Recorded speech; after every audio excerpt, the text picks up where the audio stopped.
High altitude pseudo satellite system, high altitude pseudo satellite system, जिसको HAPS system बोलते हैं, ये क्या है और न्यूज में क्यों आया? High altitude pseudo satellite. अब पहले तो हमको ये समझना पड़े। मनीषा कह रहे sir zombie eyes, dead eyes, doomed eyes, parent eyes sheet है ये पुरानी आई। हाँ बेटा, मैं ज़ॉम्बी वायरस पढ़ाया है मैंने, लेकिन ज़ॉम्बी आइज एक न्यूज में आया हुआ टॉपिक है जो पिछले 2 साल से न्यूज में था, वो उसको आप पढ़ लीजिएगा। ये इन्वायरमेंट का टॉपिक है जो हम इन्वायरमेंट वाले सेक्शन में कवर भी करेंगे, ठीक है। अच्छी डिफिनेशन लिखी है आपने, सही लिखा है फिलहाल। ये जो टॉपिक है high altitude pseudo satellite system, ये क्या है पहले समझो। सूडो शब्द का क्या मतलब है? सूडो का मतलब है ना ये प्योर रूप से सैटेलाइट है, ना ये प्योर रूप से सैटेलाइट है, बट इट ओनली एक तरह से इमिटेट कर रही है सैटेलाइट टाइप होने का। जैसे कि समझो इस बात को, अभी तक हमारे पास जो ड्रोन्स हैं वो बहुत ज्यादा 4-5 किलोमीटर ऊपर तक जाके उड़ पाते हैं, और जो सैटेलाइट्स हैं वो कम से कम 300-400 किलोमीटर लो अर्थ ऑर्बिट या ऊपर जाके स्टैब्लिश हो पाती हैं। यहां हमारे 4-5 किलोमीटर और ये ऊपर 300-400 किलोमीटर स्पेस में जाके चीजें स्टैब्लिश हो पाती हैं। हमारे पास कोई भी ऐसी चीज नहीं थी जो बीच के रेंज को कवर करे, जो यहां पे जाके स्टेबल हो जाए और ऑब्जर्व करे, कोई चीज नहीं थी। और इसीलिए हमने बनाया है क्या?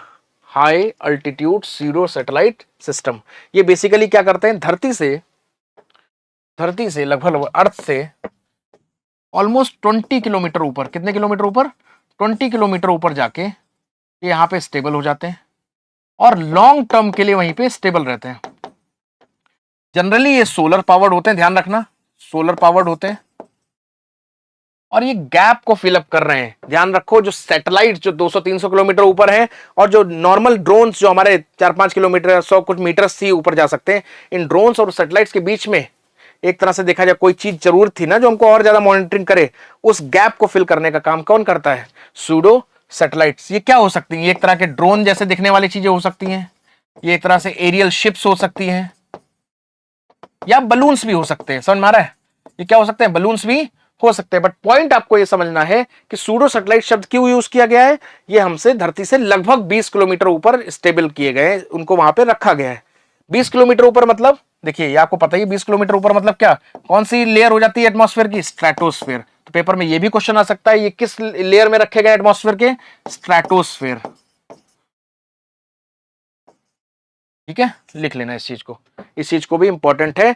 ये जो हाई अल्टीट्यूड सूडो सैटेलाइट्स हैं, ये सूडो इसलिए बोला गया बिकॉज सैटेलाइट की तरह रिसेंबल करती हैं, सैटेलाइट की तरह इमिटेट करती हैं, और इनका काम होता है मॉनिटरिंग। अच्छा एक चीज बताओ, किसी चीज को ये चीज है, ये धरती है, मुझे इसको यहां से मॉनिटर करना है, तो मैं ज्यादा अच्छे से देख पाऊंगा कि यहां से ज्यादा अच्छे से देख पाऊंगा?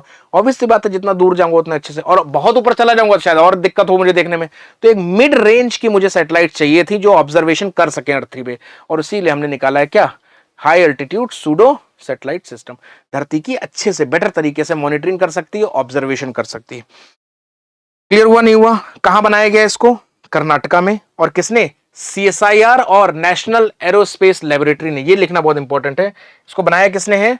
लिख लो बेटा कहीं पे, CSIR plus national aerospace laboratory ने, नेशनल एरोस्पेस लेबोरेटरी ने इसको बनाया है। ये बहुत इंपॉर्टेंट हो जाता है। और ये कई महीनों तक, सोलर पावर्ड है ही ऑलरेडी, तो सोलर एनर्जी लेती रहती है, तो कई महीनों तक और कई सालों तक ये उस जगह को मेंटेन करके रख सकती है।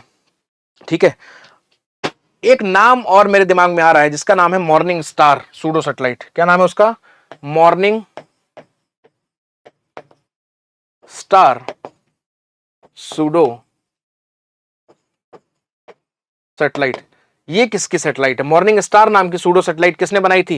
ध्यान रखिएगा, इसको पहले ही बना चुका है चाइना। ये भी लिख लो, इंपॉर्टेंट है। मॉर्निंग स्टार नाम की सूडो सैटेलाइट को किसने बनाया हुआ है? चाइना। सूडो सैटेलाइट समझ में आ गया? जो नॉर्मल ड्रोन्स और एक्चुअल सैटेलाइट्स के बीच के जो रेंज है उसमें कहीं पे उनको रखा जाए, तो ना वो प्योर रूप से ड्रोन हो पा रही, ना वो प्योर रूप से सैटेलाइट हो पा रही, इसलिए इनका नाम रखा गया सूडो सैटेलाइट। समझ में आया बेटा? चलो ठीक है। दे आर, क्या लिखा हुआ है देखो, solar powered UAV unmanned area. हाँ ये भी ध्यान रखना, दे आर अनमैन्ड, कोई इनको वहां चलाने के लिए नहीं बैठा हुआ लेके रिमोट बैठा हुआ है। They are basically unmanned aerial vehicle and it has ability to generate solar energy while remaining in the atmosphere for months और ईयर। तो बहुत समय तक ऊपर स्टेबल रख सकती हैं क्योंकि इनको एनर्जी जनरेट करने की इनके अंदर कैपेसिटी है। कहां पे रखी होती है? जो ऑलरेडी मैं बता चुका हूं आपको, स्ट्रेटोस्फेयर में रखी होती है। जनरली लिख लेना, जो इंडिया ने लॉन्च करी है वो कहां पे रखी? 20 किलोमीटर ऊपर। ये बहुत इंपॉर्टेंट है, 20 किलोमीटर की रेंज को लिख लेना, इंपॉर्टेंट है। ठीक है, इनको बेसिकली सर्विलांस और मॉनिटरिंग के लिए, सर्विलांस और मॉनिटरिंग जो ऑलरेडी मैं बता चुका हूं आपको। देखिए मैं आपको चीजें समझा देता हूं, फिर पीपीटी के माध्यम से आपको नोट्स भी दे देता हूं। तो सर्विलांस और मॉनिटरिंग के लिए इनको प्रायः प्रयोग किया जा सकता है।